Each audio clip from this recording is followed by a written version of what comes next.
Chapter 25, Love and Sexuality in the Human Experience.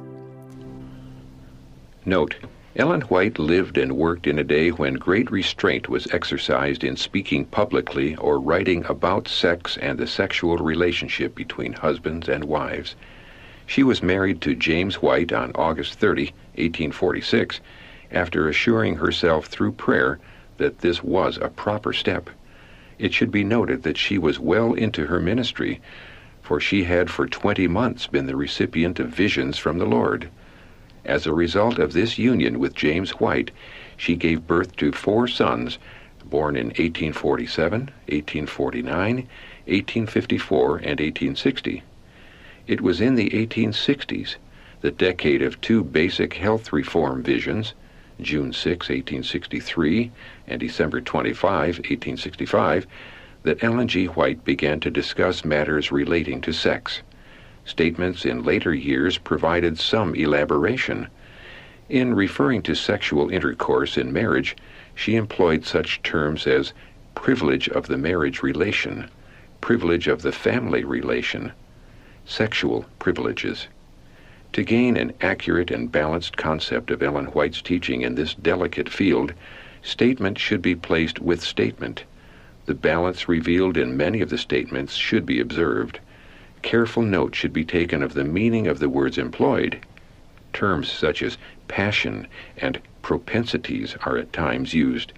These are often qualified by such words as baser, animal, lustful, depraved, corrupt. This strong language could lead some readers to assume that all passion is condemned and all sexual activity is evil. The following quotations would hardly sustain this. Not only does God require you to control your thoughts, but also your passions and affections. Passion and affection are powerful agents. Positively guard your thoughts, your passions, and your affections. Do not degrade these to minister to lust. Elevate them, that is, passions and affections, to purity. Devote them to God. All animal propensities are to be subjected to the higher powers of the mind. In the same context in which some of the strong terms referred to above are used, she urges that the passions are to be controlled by what she called higher, nobler powers, reason, moral restraint, and moral faculties. She writes of temperance and moderation and avoiding excess. In marriage, those passions common to all human beings are to be subject to control. They are to be governed. Note again, those who regard the marriage relation as one of God's sacred ordinances, guarded by His holy precept, will be controlled by the dictates of reason. Very few feel it to be a religious duty to govern their passions. The marriage covenant covers sin of the darkest hue. Health and life are sacrificed upon the altar of base passion. The higher, nobler powers are brought into subjection to the animal propensities. Love is a pure and holy principle, but lustful passion will not admit of restraint and will not be dictated to or controlled by reason. She writes of the marriage relation as a sacred institution which may be perverted. She speaks of sexual privileges which are abused. Again, it is not passion that is condemned, but base and lustful passion. And it is worth observing that Ellen White pictures the intimacy of marriage as a privilege. Though she warned against gross sexual behavior in marriage, she wrote of a time when affections held in proper restraint can be unfettered. Another enlightening statement is worthy of close examination. In regard to marriage, I would say, read the Word of God. Even in this time, the last days of this world's history, marriages take place among Seventh-day Adventists. We have, as a people, never forbidden marriage, except in cases where there were obvious reasons that marriage would be misery to both parties, and even then we have only advised and counseled. At one time, when because of the demands of the work in which she and her husband were engaged, half a continent separated them, she confided in a letter to James, "We feel every day a most earnest desire for a more sacred nearness to God. This is my prayer when I lie down, when I awake in the night, and when I arise in the morning. Nearer, my God, to thee, nearer to thee. I sleep alone. This seems to be Mary's preference as well as mine. I can have a better opportunity for reflection and prayer. I prize my being all to myself unless graced with your presence. I want to share my bed only with you. At no time did she participate in or condone teachings which called for a sort of platonic brother and sister relationship in marriage. When dealing with some who pressed teachings of this nature, Ellen White counseled against urging such views.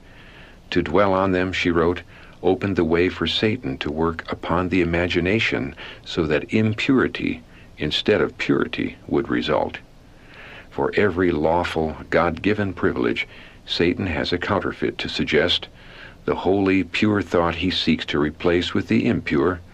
For the sanctity of married love, he would substitute permissiveness, unfaithfulness, excess, and perversion, premarital sex, adultery, animalism in and outside of marriage, and homosexuality. All are referred to in this chapter. Compilers. Part A, the positive. Words of privilege and counsel. Jesus and the family relationship. Jesus did not enforce celibacy upon any class of men. He came not to destroy the sacred relationship of marriage, but to exalt it and restore it to its original sanctity. He looks with pleasure upon the family relationship where sacred and unselfish love bears sway. He, that is Christ, ordained that men and women should be united in holy wedlock, to rear families whose members, crowned with honor, should be recognized as members of the family above. God's purpose fulfilled in marriage. All who enter into matrimonial relations with a holy purpose, the husband to obtain the pure affections of a woman's heart, the wife to soften and improve her husband's character and give it completeness, fulfill God's purpose for them. The privilege of the marriage relation. They, that is, Christians who have married, should duly consider the result of every privilege of the marriage relation, and sanctified principle should be the basis of every action. She wrote of the fortifications preserving sacred the privacy and privileges of the family relation. A time when affections may be unfettered. The young affections should be restrained until the period arrives when sufficient age and experience will make it honorable and safe to unfetter them. The danger of carrying the lawful to excess. There is in itself no sin in eating and drinking or in marrying and giving in marriage.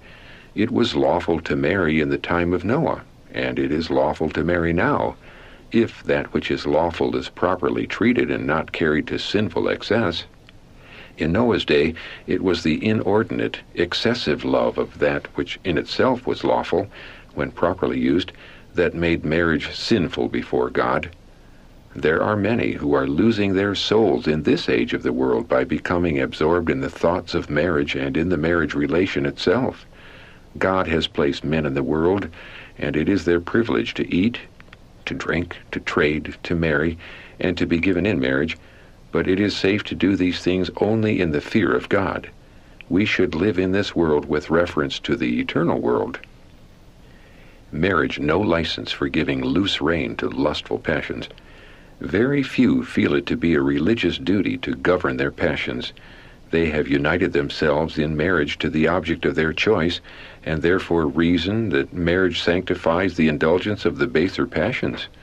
Even men and women professing godliness give loose rein to their lustful passions and have no thought that God holds them accountable for the expenditure of vital energy, which weakens their hold on life and enervates the entire system. The marriage covenant covers sins of the darkest hue.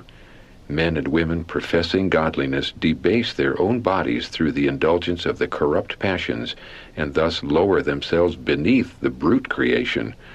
They abuse the powers which God has given them to be preserved in sanctification and honor. Health and life are sacrificed upon the altar of base passion. The higher, nobler powers are brought into subjection to the animal propensities. Those who thus sin are not acquainted with the result of their course. the delicate balance between love and lustful passion. It is not pure love which actuates a man to make his wife an instrument to minister to his lust.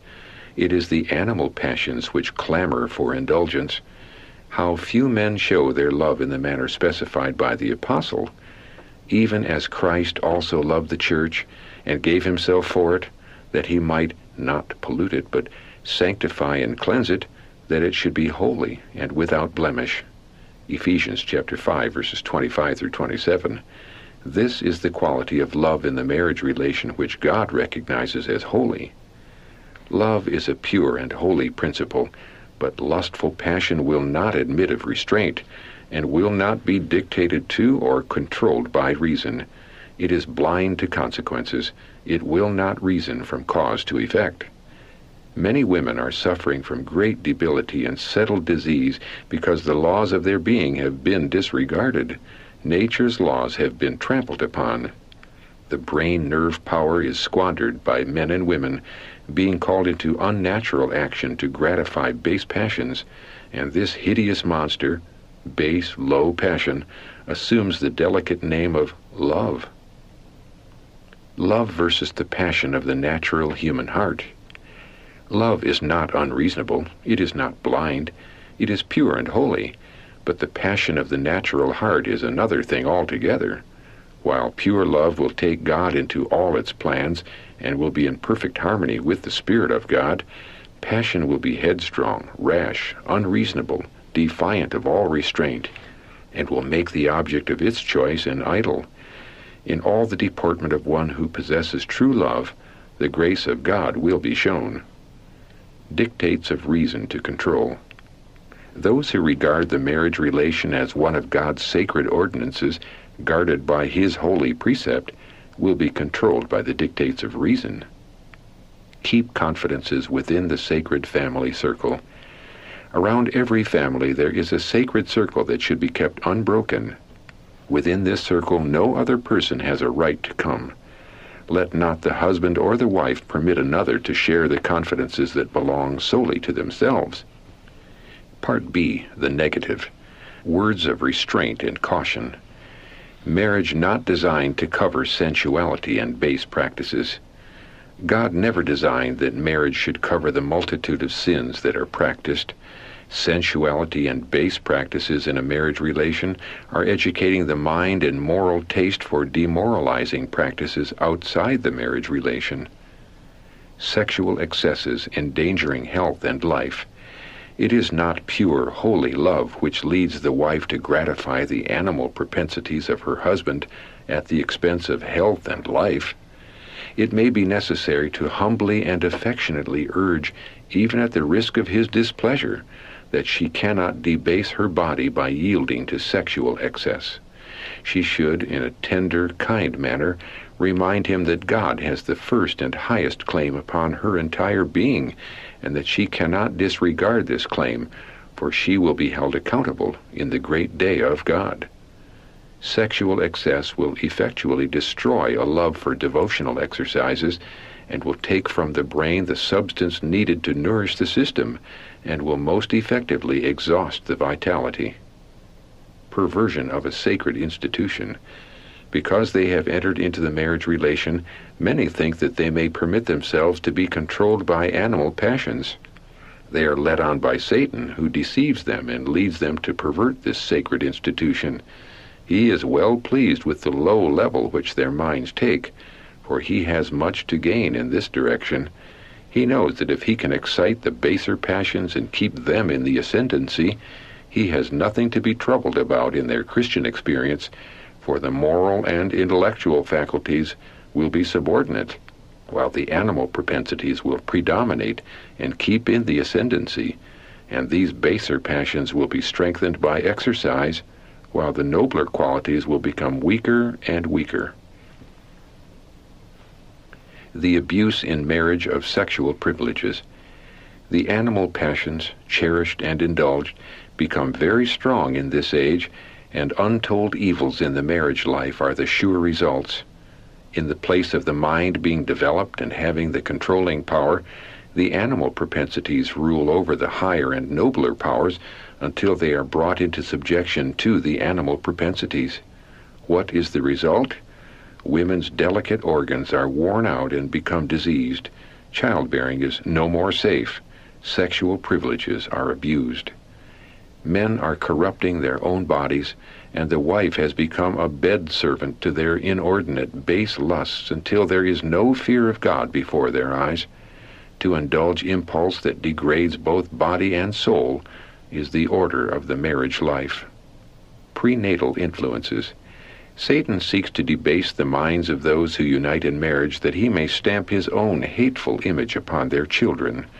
He can mold their posterity much more readily than he could the parents, for he can so control the minds of the parents that through them he may give his own stamp of character to their children.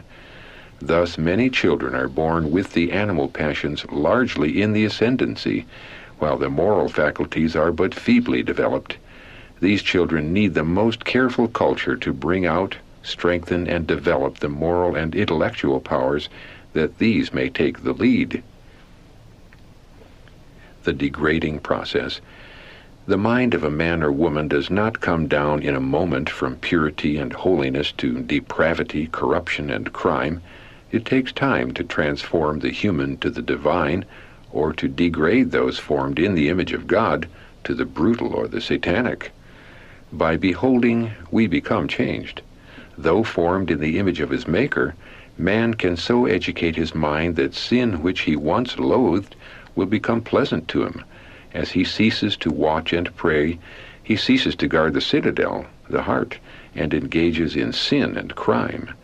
The mind is debased, and it is impossible to elevate it from corruption while it is being educated to enslave the moral and intellectual powers and bring them in subjection to grosser passions.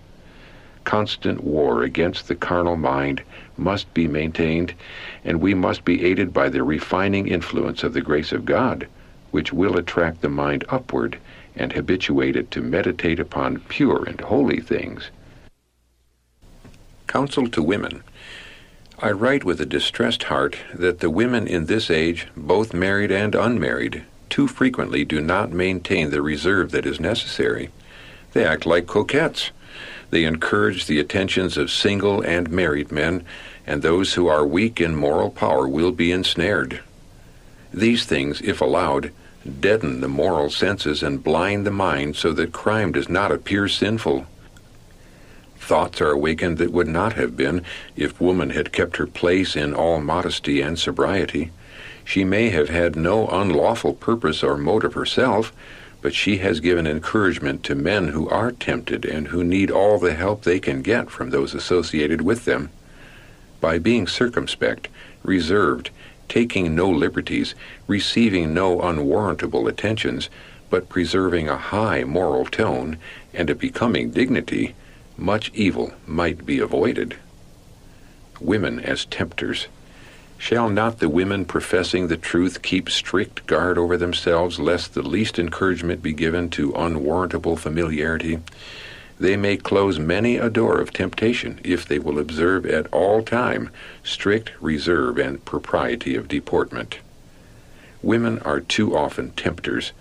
On one pretense or another they engage the attention of men, married or unmarried, and lead them on till they transgress the law of God, till their usefulness is ruined, and their souls are in jeopardy. Sympathetic pastor. Be men of God on the gaining side. Knowledge is within the reach of all who desire it. God designs the mind shall become strong, thinking deeper, fuller, clearer. Walk with God as did Enoch. Make God your counselor, and you cannot but make improvement. There are men who claim to keep God's commandments, who will visit the flock of God under their charge and lead unwary souls into a train of thought that results in shameless liberties and familiarities. He, that is a minister, will, as he visits families, begin to inquire the secrets of their married life. Do they live happily with their husbands? Do they feel that they are appreciated? Is there harmony in their married life? And thus the unsuspecting woman is led on by these ensnaring questions to open her secret life, her disappointments, her little trials and grievances, to a stranger as the Catholics do to their priests. Then this sympathizing pastor puts in a chapter of his own experience, that his wife was not the woman of his choice, that there is no real affinity between them. He does not love his wife. She has not met his expectations. The barrier is thus broken down, and women are seduced. They believe their life is one great disappointment, and this shepherd has great sympathy for his flock. Love-sick sentimentalism is encouraged, and the mind and soul is spoiled of its purity, if this kind of work does not result in the breaking of the seventh commandment. Polluted thoughts harbored become habit, and the soul is scarred and defiled. Once do a wrong action, and a blot is made which nothing can heal but the blood of Christ, and if the habit is not turned from with firm determination, the soul is corrupted, and the streams flowing from this defiling fountain corrupt others. His influence is a curse. God will certainly destroy all those who continue this work. We must be elevated, ennobled, sanctified. We may have strength in Jesus to overcome, but when the character is lacking in purity, when sin has become a part of the character, it has a bewitching power that is equal to the intoxicating glass of liquor. The power of self-control and reason is overborne by practices that defile the whole being, and if these sinful practices are continued, the brain is enfeebled, diseased, and loses its balance. Men, women, and youth involved in moral depravity. The moral dangers to which all, both old and young, are exposed are daily increasing. Moral derangement, which we call depravity, finds ample room to work, and an influence is exerted by men, women, and youth professing to be Christians that is low, sensual, devilish. Satan is making masterly efforts to involve married men and women and children and youth in impure practices. His temptations find acceptance in many hearts because they have not been elevated, purified, refined, and ennobled by the sacred truth which they claim to believe. Not a few have been low and vile in thought and common in talk and deportment, so that when Satan's temptations come, they have no moral power to resist them and fall an easy prey. The downward steps. Satan's constant temptations are designed to weaken man's government over his own heart, to undermine his power of self-control. He leads man to break the bands which connect him in holy, happy union with his Maker. Then, when he is disconnected from God, passion obtains control over reason and impulse over principle, and he becomes sinful in thought and action. His judgment is perverted, his reason seems to be enfeebled, and he needs to be restored to himself by being restored to God, by a correct view of himself in the light of God's Word. Avoid reading, seeing, and hearing impurity. Those who would not fall a prey to Satan's devices must guard well the avenues of the soul. They must avoid reading, seeing, or hearing that which will suggest impure thoughts. The mind must not be left to dwell at random upon every subject that the enemy of souls may suggest. The heart must be faithfully sentineled, or evils without will awaken evils within, and the soul will wander in darkness. You will have to become a faithful sentinel over your eyes, ears, and all your senses if you would control your mind and prevent vain and corrupt thoughts from staining your soul. The power of grace alone can accomplish this most desirable work. Salacious novels and pornography. Impure pictures have a corrupting influence. Novels are eagerly perused by many, and as the result, their imagination becomes defiled. In the cars, photographs of females in a state of nudity are frequently circulated for sale. These disgusting pictures are also found in daguerrean saloons, that is, photographic studios, and are hung upon the walls of those who deal in engravings.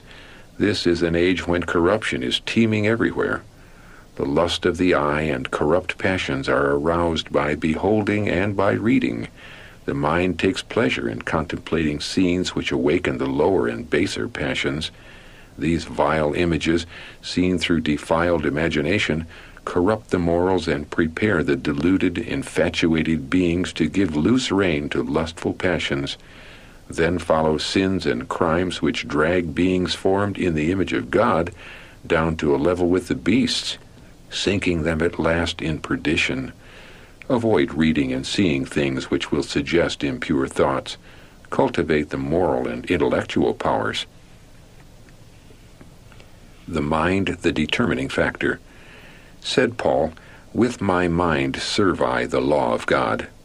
Becloud this mind through indulgence of animal appetite and passions, and the moral powers are weakened so that the sacred and common are placed upon a level. Masturbation.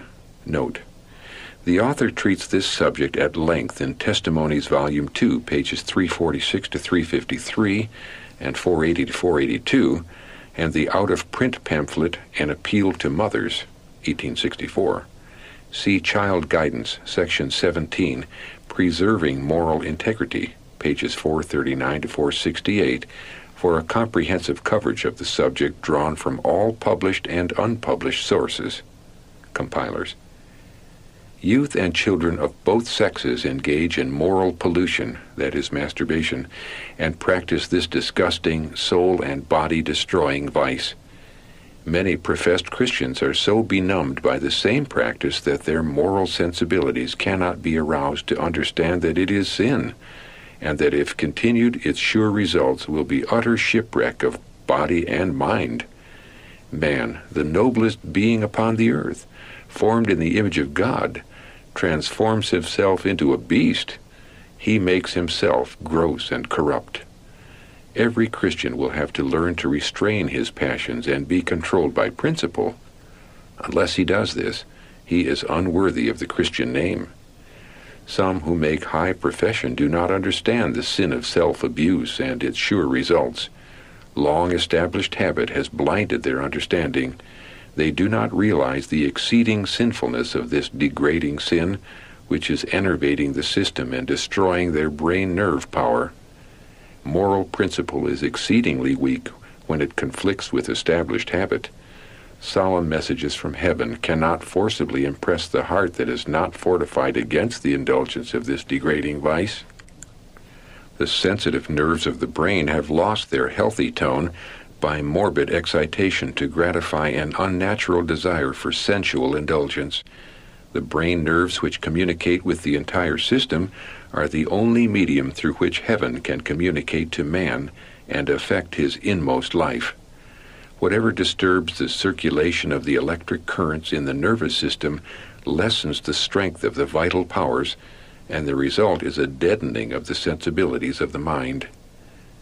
Some children begin to practice self-pollution in their infancy, and as they increase in years, the lustful passions grow with their growth and strengthen with their strength. Their minds are not at rest. Girls desire the society of boys, and boys that of the girls. Their deportment is not reserved and modest. They are bold and forward and take indecent liberties. The habit of self-abuse has debased their minds and tainted their souls. Sexual activity before marriage. Counsel to a Seventh-day Adventist youth. Few temptations are more dangerous or more fatal to young men than the temptation to sensuality, and none, if yielded to, will prove so decidedly ruinous to soul and body for time and eternity. You were shown me in her, that is, N's, society, hours of the night. You know best in what manner these hours were spent.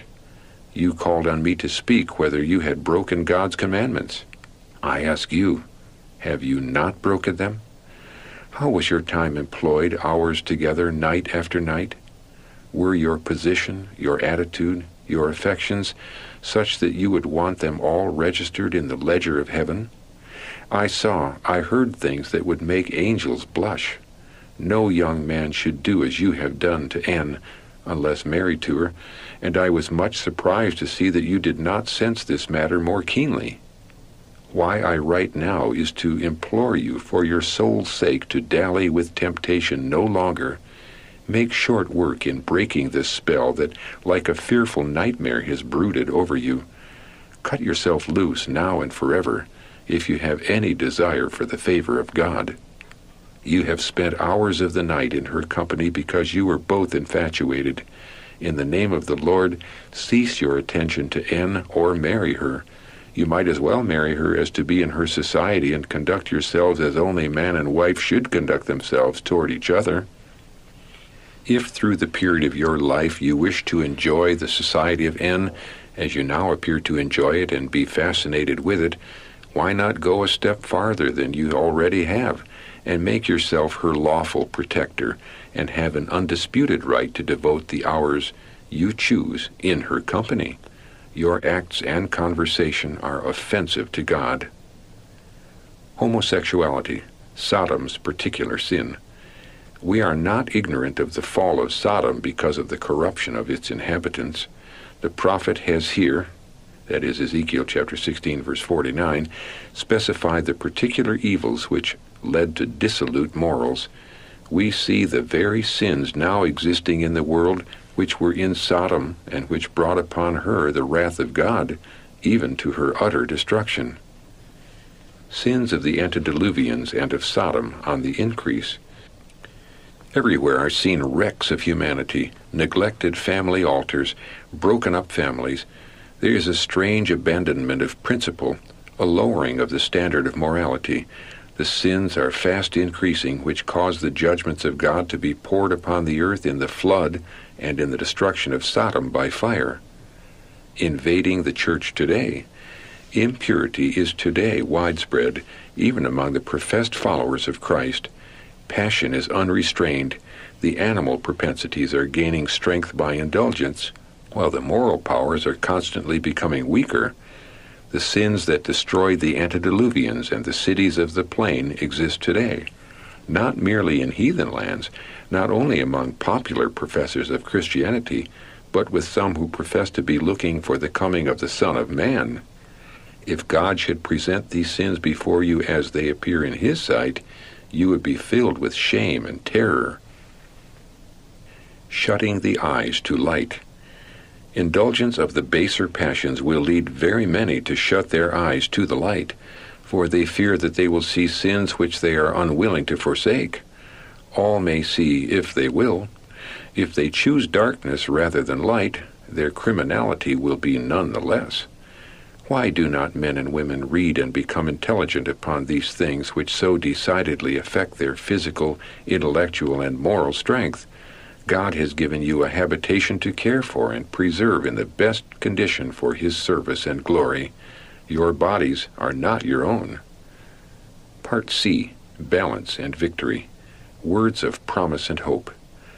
Sincere repentance and determined effort necessary. Those who corrupt their own bodies cannot enjoy the favor of God until they sincerely repent, make an entire reform, and perfect holiness in the fear of the Lord. The only hope for those who practice vile habits is to forever leave them if they place any value upon health here and salvation hereafter. When these habits have been indulged in for quite a length of time, it requires a determined effort to resist temptation and refuse the corrupt indulgence. Control the imagination. The imagination must be positively and persistently controlled if the passions and affections are made subject to reason, conscience, and character. Subordinated to God's will. All who have any true sense of what is embraced in being a Christian know that the followers of Christ are under obligation as His disciples to bring all their passions, their physical powers, and mental faculties into perfect subordination to His will. Those who are controlled by their passions cannot be followers of Christ. They are too much devoted to the service of their Master, the originator of every evil, to leave their corrupt habits and choose the service of Christ. Thoughts, a crucial factor. Impure thoughts lead to impure actions. If Christ be the theme of contemplation, the thoughts will be widely separated from every subject which will lead to impure acts. The mind will strengthen by dwelling upon elevating subjects. If trained to run in the channel of purity and holiness, it will become healthy and vigorous. If trained to dwell upon spiritual themes, it will naturally take that turn. But this attraction of the thoughts to heavenly things cannot be gained without the exercise of faith in God and an earnest, humble reliance upon Him for that strength and grace which will be sufficient for every emergency. The sin of fantasizing. You are responsible to God for your thoughts. If you indulge in vain imaginations, permitting your mind to dwell upon impure subjects, you are in a degree as guilty before God as if your thoughts were carried into action. All that prevents the action is the lack of opportunity. Bring the thoughts under control. You should control your thoughts. This will not be an easy task. You cannot accomplish it without close and even severe effort. Not only does God require you to control your thoughts, but also your passions and affections. Your salvation depends upon your governing yourself in these things. Passion and affection are powerful agents. If misapplied, if set in operation through wrong motives, if misplaced, they are powerful to accomplish your ruin and leave you a miserable wreck, without God and without hope. Harbored thoughts become habit. Polluted thoughts harbored become habit, and the soul is scarred and defiled. Once do a wrong action, and a blot is made which nothing can heal but the blood of Christ. And if the habit is not turned from with firm determination, the soul is corrupted, and the streams flowing from this defiling fountain corrupt others. Thoughts rightly controlled. We need to place a high value upon the right control of our thoughts, for such control prepares the mind and soul to labor harmoniously for the Master.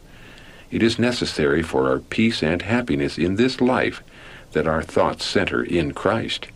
As a man thinketh, so is he. Our improvement in moral purity depends on right thinking and right acting. Evil thoughts destroy the soul.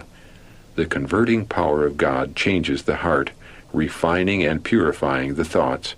Unless a determined effort is made to keep the thoughts centered on Christ, grace cannot reveal itself in the life. The mind must engage in the spiritual warfare. Every thought must be brought into captivity to the obedience of Christ. All the habits must be brought under God's control. We need a constant sense of the ennobling power of pure thoughts and the damaging influence of evil thoughts. Let us place our thoughts upon holy things. Let them be pure and true, for the only security for any soul is right thinking. We are to use every means that God has placed within our reach for the government and cultivation of our thoughts. We are to bring our minds into harmony with His mind. His truth will sanctify us, body and soul and spirit, and we shall be enabled to rise above temptations. Diet, an important factor. It cannot be too often repeated that whatever is taken into the stomach affects not only the body but ultimately the mind as well. Gross and stimulating food fevers the blood, excites the nervous system, and too often dulls the moral perceptions so that reason and conscience are overborne by the sensual impulses. It is difficult, and often well nigh impossible, for one who is intemperate in diet to exercise patience and self-control. Meat excites and strengthens lower passions. Meat should not be placed before our children. Its influence is to excite and strengthen the lower passions, and has a tendency to deaden the moral powers. Grains and fruits prepared free from grease and in as natural a condition as possible should be the food for the tables of all who claim to be preparing for translation to heaven. The less feverish the diet, the more easily can the passions be controlled. Gratification of taste should not be consulted irrespective of physical, intellectual, or moral health. Put temptation to death. The lower passions have their seat in the body and work through it. The words flesh or fleshly or carnal lusts embrace the lower, corrupt nature. The flesh of itself cannot act contrary to the will of God. We are commanded to crucify the flesh with the affections and lusts. How shall we do it? Shall we inflict pain on the body? No, but put to death the temptation to sin. The corrupt thought is to be expelled. Every thought is to be brought into captivity to Jesus Christ. All animal propensities are to be subjected to the higher powers of the soul. The love of God must reign supreme. Christ must occupy an undivided throne. Our bodies are to be regarded as His purchased possession. The members of the body are to become the instruments of righteousness. Exchange impure suggestions for pure, elevating thoughts. The mind must be kept meditating upon pure and holy subjects. An impure suggestion must be dismissed at once, and pure, elevating thoughts, holy contemplation be entertained, thus obtaining more and more knowledge of God by training the mind in the contemplation of heavenly things. God has simple means open to every individual case, sufficient to secure the great end, the salvation of the soul. Resolve to reach a high and holy standard. Make your mark high. Act with earnest purpose, as did Daniel, steadily, perseveringly, and nothing that the enemy can do will hinder your improvement. Notwithstanding inconveniences, changes, perplexities, you may constantly advance in mental vigor and moral power. Don't create an emergency. Every unholy passion must be kept under the control of sanctified reason through the grace abundantly bestowed of God in every emergency. But let no arrangement be made to create an emergency. Let there be no voluntary act to place one where he will be assailed with temptation or give the least occasion for others to think him guilty of indiscretion. Keep away from the brink. Do not see how close you can walk upon the brink of a precipice and be safe. Avoid the first approach to danger. The soul's interests cannot be trifled with. Your capital is your character. Cherish it as you would a golden treasure. Moral purity, self-respect, a strong power of resistance must be firmly and constantly cherished. Let no one think he can overcome without the help of God. You must have the energy, the strength, the power of an inner life developed within you. You will then bear fruit unto godliness and will have an intense loathing of vice. You need to constantly strive to work away from earthliness, from cheap conversation, from everything sensual, and aim for nobility of soul and a pure and unspotted character. Your name may be kept so pure that it cannot justly be connected with anything dishonest or unrighteous, but will be respected by all the good and pure, and it may be written in the Lamb's Book of Life. Satan or Christ in control. When the mind is not under the direct influence of the Spirit of God, Satan can mold it as he chooses. All the rational powers which he controls he will carnalize. He is directly opposed to God in his tastes, views, preferences, likes and dislikes, choice of things and pursuits. There is no relish for what God loves or approves, but a delight in those things which he despises. If Christ is abiding in the heart, he will be in all our thoughts. Our deepest thoughts will be of him, his love, his purity. He will fill all the chambers of the mind. Our affections will center about Jesus. All our hopes and expectations will be associated with him. To live the life we now live by faith in the Son of God, looking forward to and loving his appearing, will be the soul's highest joy. He will be the crown of our rejoicing. A lifelong vigilance. As long as life shall last, there is need of guarding the affections and the passions with a firm purpose. There is inward corruption, there are outward temptations, and wherever the work of God shall be advanced, Satan plans so to arrange circumstances that temptation shall come with overpowering force upon the soul. Not one moment can we be secure, only as we are relying upon God, the life hid with Christ in God. God is preparing a people. God's people must not only know his will, but they must practice it. Many will be purged out from the number of those who know the truth, because they are not sanctified by it. The truth must be brought into their hearts, sanctifying and cleansing them from all earthliness and sensuality in the most private life. The soul temple must be cleansed. Every secret act is as if we were in the presence of God and holy angels, as all things are open before God, and from him nothing can be hid. God is purifying a people to have clean hands and pure hearts to stand before him in the judgment.